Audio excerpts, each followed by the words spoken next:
O'zi boy bo'lish oson, bittagina duo yetadi. Bir kun ustozimdan hazil aralash so'radim-da. Qur'oni Karimda boshqa kitoblarda hamma narsa bor. Bitta dona duo o'qib boyib ketsa bo'lmaydimi deb so'rasam, bor unaqa duo dedilar. Dedim, unda o'rgating dedim. Ertalabdan kechgacha yugur qilib yuramiz va pul topamiz deb. Bitta duoni o'qib boy bo'lib ketsa zo'r ekan-ku dedim. Aytdilarki, agar shu ishni qilsangiz, o'rgataman dedilar.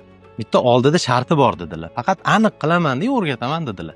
Albatta qilaman dedim. Keyin ular tushuntirib berdilar. Sharti 40 kun davomida Voqea surasini xatm qilasiz dedilar. Xatm qilganda ham o'zini qonun qoidasi bor. 40 kun davomida birinchi kuni 1 marta, ikkinchi kuni 2 marta, 40-chi kuni 40 marta xatm qilishingiz kerak dedilar. Aytdim, bo'ldi, qilsa bo'ladigan narsa ekan-u deb kirishdim.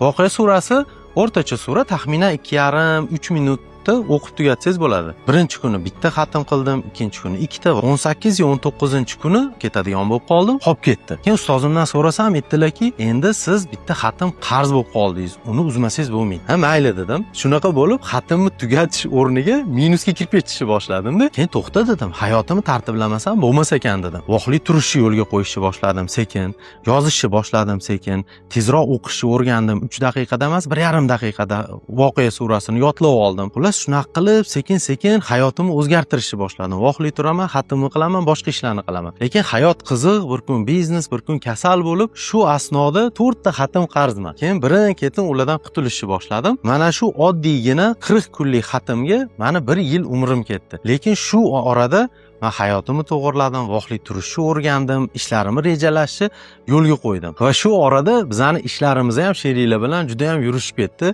Mashinalar oldim, uy qurishni boshladim, qarzlarimdan qutuldim. Zo'r bo'lib ketdi ishlarimiz. Va taxminan 1 yildan keyin mana shu 40 kunlik xatmni tugatdim va ustozimga aytdim. Lekin alhamdulillah shundoq ham ishlarim zo'r bo'lib yurishib, hayotlarim, kunlarim tartiblanib qoldi desam, mana endi haqiqiy tushunibsiz. Bu duoni, xatmni, mag'zini deb chiroyli qilib mani duo qilib qo'ydilar. Va shunda bildimki, faqatgina duo qilib o'tirishni o'zi yetarli emas ekan. Duo bilan birga harakat ham qilish kerak ekan.